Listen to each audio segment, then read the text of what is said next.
abajo, que es el cable submarino, y finalmente, y acá tiene también un agente muy importante que se está empezando a mirar bastante, los puntos de intercambio local, ¿no? Tenemos acá en Perú dos puntos de intercambio local, que es el NAP Perú y el PIT Perú. Vamos a ver un poco también sus métricas.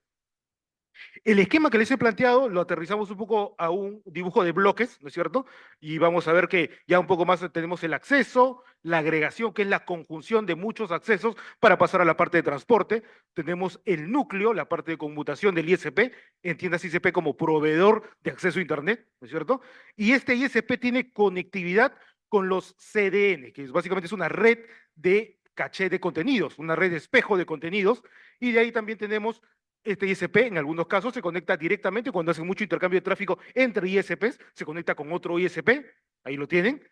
Y también tenemos acá ya en bloques la interconexión local a un NAP o un PIT, que básicamente pensemos en este punto como un punto de reunión de muchos ISPs que confluyen ahí para el intercambio de tráfico y no escalar más arriba en el nivel de Internet, ¿no? No necesitan hacer, digamos, intercambio submarino, ¿no? Llegar al cable submarino, hay ahorros de costos, hay ahorros de mejoras en calidad, por ejemplo, es uno de los temas ahí. Finalmente tenemos el cable submarino, que es cuando ya la resolución de la interconexión no se da a nivel local, tiene que escalar a un nivel internacional. Ese es el esquema más resumido de lo que veremos a continuación. Vayamos al plano de la conectividad internacional. En el Perú tenemos básicamente lo que ustedes pueden ver ahí, dos puntos físicos de puntos de aterraje de la conectividad internacional. A nivel de infraestructura, vamos a tener en la actualidad, en uso, tenemos 4, ¿no es cierto? Uno ya fue apagado, un cable submarino fue apagado, que fue el muy histórico, el Panam, uno de los primeros, arrancó en el año 97, fue la constitución de 44 empresas que se unieron para poder hacer ese despliegue, ¿no es cierto? Es bastante costoso, desplegar una fibra óptica submarina transcontinental es un proyecto grande, ¿no? Entonces, en ese momento, estamos hablando del 97, constituyeron 44 empresas y generaron ese despliegue. Después tenemos también en el año 2000 que se empezó a generar el STAC, ¿no? El South American Crossing, que también básicamente tiene 20.000 kilómetros de conectividad, ¿no es cierto? De ahí viene otra infraestructura que es el SAM-1, año 2001, otra infraestructura que es la fibra óptica del Pacífico en el año 2020, y la más nueva, la más, digamos, más reciente desplegada para que tuvo el punto de aterraje en Lurín, este punto acá es Lurín, por si acaso, es el Mistral, el cable Mistral, ¿no? Que básicamente es un consorcio entre Claro, el grupo de América Móvil, y Telxius. ¿Okay? Eso es la infraestructura, a nivel de infraestructura. Detrás de ellos están los comercializadores, lo que, digamos, venden esa conectividad de salida internacional. En el mercado peruano tenemos 9 comercializadores, siendo ahí los principales, por ejemplo, Telxius, Lumen, la Nautilus, tenemos T-Spark, Telia y PTP también son comercializadores se cuelgan sobre la infraestructura para poder brindar los servicios. ¿Okay? Digamos, esta mirada es a nivel regional, ¿no? Como un poco la curva anaranjada es la cantidad de puntos, ¿no es cierto? Puntos de aterraje. Y el celestito es la cantidad de cables submarinos que llegan a esos puntos de aterraje, ¿no? Infraestructura neta de cable submarino. Perú más o menos está a mitad de tabla. Entonces, por ejemplo, acá está Perú, ¿no? Tenemos básicamente 4 cables y tenemos 2 puntos de aterraje, ¿no? Entonces, ahí tenemos bastante tarea pendiente de repente por trabajar, ¿no? Un punto, una mirada. Vayamos a hablar un poco de esta capacidad totalizada nacional que tienen estos cables submarinos. Vamos a ver, es la capacidad total de salida internacional que tenemos. Es aproximadamente, como ustedes pueden verlo ahí, es aproximadamente 12 terabits por segundo, ¿no es cierto? En el down y en el up tenemos alrededor de poco más de 9 terabits por segundo. Esa es la capacidad total. Entonces me preguntarán, y Raúl, ¿y esta capacidad total es suficiente? Y entonces vamos a pasar ya al plano de ver la ocupación, el grado de ocupación de estos enlaces, ¿no? El grado de ocupación de estos enlaces aproximadamente están por debajo, en el down, en el canal de bajada, están por debajo del 50% y en el up están por debajo del 30%. Entonces, hay cierta holgura, ¿no? Cierta holgura en la capacidad de salida internacional. De repente hay posibilidades incluso de generar nuevos productos comerciales que se puedan vender, ¿no? Entonces hay cierta holgura ahí. Esta es una gráfica un poco de la capacidad. Quien, por ejemplo, tiene la mayor torta de capacidad. Ahí tenemos a Telsius como el principal agente que tiene la capacidad totalizada, ¿no? Seguida tienen a Lumen. Entonces, esa presentación también entiendo va a estar colgada para que puedan consultarlo. Y si no, también pueden verlo, digamos, en la web de los CITEL, donde está toda esta información en el estudio. ¿Okay? También hicimos una proyección de cómo se espera que sea, se espera que esta capacidad, dando el comportamiento histórico que se tiene, llegue al 25 con aproximadamente 44.4 terabits por segundo, con una capacidad de ocupación del 46%, ¿no? Igualito en el app tenemos 10 terabits por segundo con una capacidad de carga de ocupación del 17%. Eso es lo que se espera para el 2025 como proyección. ¿Okay? Ahí cerramos un poco el ámbito internacional y les hablé también de la importancia del ámbito local, el punto de intercambio local, ¿no es cierto? Los dos puntos confluyentes donde todos los operadores, antes de mandar todo su tráfico a niveles superiores, van a estos puntos de intercambio local para interconectarse con otros telcos, ISP con ISP. Tenemos en el Perú tenemos dos infraestructuras. Básicamente la principal, la que ya es conocida, ¿no es cierto?, desde el año 2000, tenemos el NAP Perú. ¿Ok? NAP Perú, que básicamente son 4 socios fundadores, en la actualidad tiene 18 telcos conectados y su ubicación está en Lima. ¿Ok? Tiene su ubicación en Lima, digamos, ahí tiene un espejo en San Isidro para que se puedan conectar también todos. Y la presencia reciente, relativamente reciente, en el año 2019, de PIT Perú. PIT Perú es un agente también de intercambio de local de Internet, pero la concepción de PIT Perú nace como no solamente voy a interconectar en mis infraestructuras a telcos, sino también a proveedores de contenidos. Tal es así que tenemos ya la presencia ahí de Google, de Cloudflare, de Intel, de Facebook, ¿no es cierto?, de otros proveedores de contenido del escenario de Internet que también ponen su infraestructura ahí y se conectan. Entonces, es más, digamos, abierto, ¿no? Digamos, un punto más neutral, más abierto para el intercambio de tráfico. ¿Okay? Ahí también tienen la presencia de los ISPs y de los proveedores de contenido. ¿Y cómo están los números? Históricamente vamos a ver que el número de XP en los países ha ido creciendo fuertemente. Tenemos, por ejemplo, en Chile podríamos hablar de cerca, si la memoria no me falla, 18 puntos de intercambio. En Brasil tiene alrededor de 22 puntos de intercambio local de tráfico, ¿no? Entonces, eso dinamiza un poco el tema, ¿no? Y acá también métricas de cómo es la latencia interna. La latencia interna medida, ¿dónde está acá Perú? A ver, pero está aquí.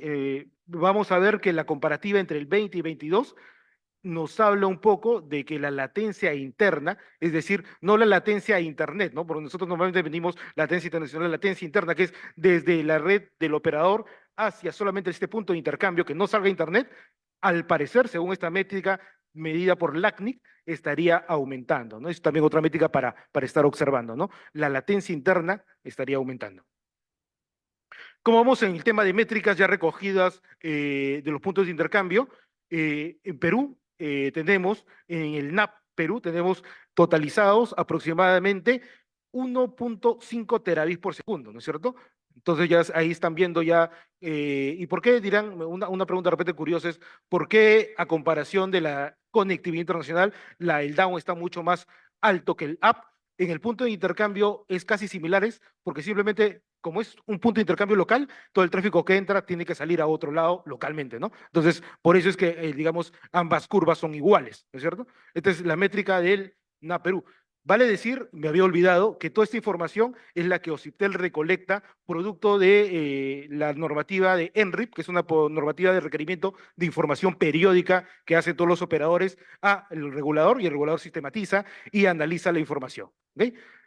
La proyección esperada para lo que es la interconexión local, estamos hablando de al 25, 1.6 terabits por segundo con una ocupación menor al 30%, ¿no? Hay cierta también holgura, ¿no? Al 25, 1.6 terabits de carga, me parece que hay una duplicidad de gráficos. Sí, una era descarga, una descarga ha fallado ahí. Vamos a actualizarlo, ¿ok? Pero hay bastante holgura en ese sentido. Producto de este análisis de la información y de esta telaraña que próximamente también la nueva requerimiento de información y transparencia de información va a estar, es que la constitución de toda la cadena de ISPs que tiene Perú es la siguiente, ¿no es cierto? Por ejemplo, en el primer nivel de ISPs tenemos a 14 agentes. Estos son ISPs que tienen conexión con el cable submarino y con la conectividad local. En el segundo nivel tenemos 35 agentes. Vean que hay un grueso ahí de ISP que se conectan, que son ISPs que para salir de Internet se conectan a otro ISP y recién tienen la salida internacional o la interconexión local. En un tercer nivel tenemos a 8 ISPs que se conectan a otro ISP y este ISP se conecta a otro ISP y recién salen de Internet. Y ahí en el nivel de la cadena última, la 4, tenemos solamente a un ISP que tienen, vean ustedes, 3 saltos hasta llegar a la salida de Internet o la salida de interconexión local, ¿cierto? Entonces, ahí de repente también hay, digamos, retos, ¿no? Porque imagínense, este ISP, su enrutamiento, su camino de conectividad, obviamente tiene que saltar mucho más nodos, mucho más, digamos, latencia que se pueden sumar ahí, ¿no es cierto? Antes de llegar a hacer la resolución de su intercambio, ¿no? Esa es la foto, ¿no? La idea es que con más información, con más capacidad de que estos ISPs conozcan las posibilidades que tienen, puedan, digamos, sumarse e ir acortando esta escalera, esa telaraña de ISPs de conexión. Un dato que también lo di en la mañana que me parece sumamente importante y ir pensando también en esos retos de hacer sostenible este desarrollo es que un estudio digamos, de OVNIA nos habla, publicado en el 2023 con datos del 2022, recogieron datos de muchas redes de telecomunicaciones desplegadas en Europa y Asia, costearon cuánto era digamos, habían invertido esas redes para hacer su despliegue. El 55%, el 52% de todo ese CAPEX para desplegar las redes era acceso, ¿no? Entonces, ese es dato real, dato al cierre del 22. Entonces, si se ven mecanismos políticos, como el uso compartido que estábamos hablando en la tarde, van a tratar de apalancar, apuntar a ese 52% que digamos que es lo que te cuesta para una red sea desplegada. Bueno, esa es la primera parte de las métricas. Hay mucho más información en el estudio, así que yo les invito a que puedan ver esas métricas y pasamos ya a este estudio. Este estudio también da luces bastante interesantes de lo que es, digamos, la sensación de obstáculos, de repente de posibilidades que tienen los ISPs para hacer despliegues de red. ¿Okay? Este estudio, esta encuesta, fue hecha a 35, fue respondida por 35 ISPs del mercado, que representan el 87% del mercado de líneas de Internet fijo, ¿no? Es basado en redes de fibra al hogar. 60% del total de inversiones también representan todas las empresas que han respondido, estas 35 ISPs. Primer punto es el alcance, ¿no? El alcance vemos que, y era lo que les estaba mencionando hace minutos, 62% de estos ISPs que en la actualidad respondieron a esta encuesta son de alcance local. Vamos a ver qué es lo que nos dicen estas encuestas. A la pregunta, ¿su empresa viene desplegando o tiene planes de desplegar redes FTTH? Por ejemplo, sí, y actualmente lo viene desplegando 64%. No lo hago en la actualidad, pero está en mi planificación hacerlo en los 2 a 3 próximos años, 17%. No lo hago ni tampoco lo tengo en mis planes, 19%. Entonces, estamos hablando que hay un 81%, dato al cierre del 23, 81% de ISPs están pensando en redes FTTH para la provisión de su servicio, ¿no?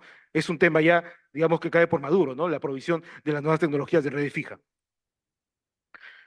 Otro dato interesante para comentarlo, ¿no? ¿Cuál considera usted que son las principales dificultades o obstáculos para el despliegue de redes FTTH?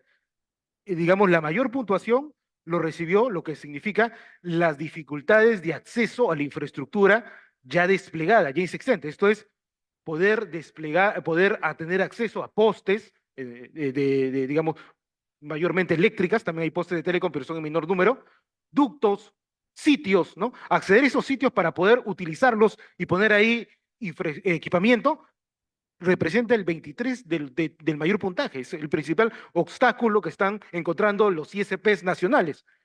Segundo obstáculo, tenemos lo que son trámites municipales, ¿no? Todo ese tema de permisos, pagos, formatos que hay que llenar.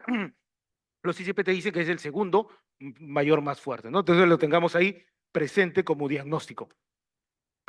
¿Cuáles son las zonas geográficas de mayor impacto? ¿No? Nos hablan los ICP, por ejemplo, en el interior de Arequipa, Cusco, Junín, Apurímac, Ayacucho, Ica, Ucayali, y a nivel ya del distrito de Lima tenemos, por ejemplo, mayores incidencias en Miraflores, San Isidro, Surquillo, Jesús María, Comas, que presentan toda esta problemática de que no les dan permiso para poder hacer este despliegue de infraestructura o hay mucha tramitología, ¿cierto? Entonces tengámoslo ahí presente. Después también hay algunas preguntas relacionadas a IPv4, que también es todo un tema, IPv4 no todo un tema. Si bien es cierto, el diagnóstico nos habla de que las empresas tienen problemas actualmente para conseguir direcciones, entran en lista de espera, que pueden durar 2, 3 años, ¿no es cierto? Y que presentan relativamente alguna saturación, mal que bien, a pesar de todo ello, están saliendo un poco adelante, ¿no? Por ejemplo, la pregunta es que la escasez de IP4 le permite seguir creciendo, un 54% dice que sí, versus un 46% que dice no. Igual es importante dar una revisada a esto, ¿no? ¿Qué es lo que está pasando? De repente también el ecosistema de IPv6, que todavía está, digamos, bastante pendiente de desarrollo, sea la respuesta, ¿no? Después otra pregunta, también un poco la conectividad del ISP, te habla de, ¿tienes conexión al NAP Perú? ¿No? Ahí tienen 34% sí. ¿Tienes conexión a algún CDN o una red de distribución de contenidos espejo? 40% te dice que sí, pero un 60% no. Y la conexión al PIT Perú, ese punto de intercambio más abierto, ¿no es cierto? Un 26% sí y un 74% no. Entendiendo también que el PIT es mucho más abierto que no solamente van telcos ahí, ¿no? Sino se conectan contenidos también, proveedores de contenidos como Google, ¿no? Habíamos visto. Referente al uso compartido, lo está utilizando el grueso, que sí lo hace, lo genera con una eléctrica, no telco, y con otra telco lo realiza con un 40%, ¿no? De las empresas que sí hacen uso compartido de infraestructura, ¿no? Hay datos para poder verlo. Después, referente a la pregunta, ¿los municipios le está facilitando la información para hacer este despliegue?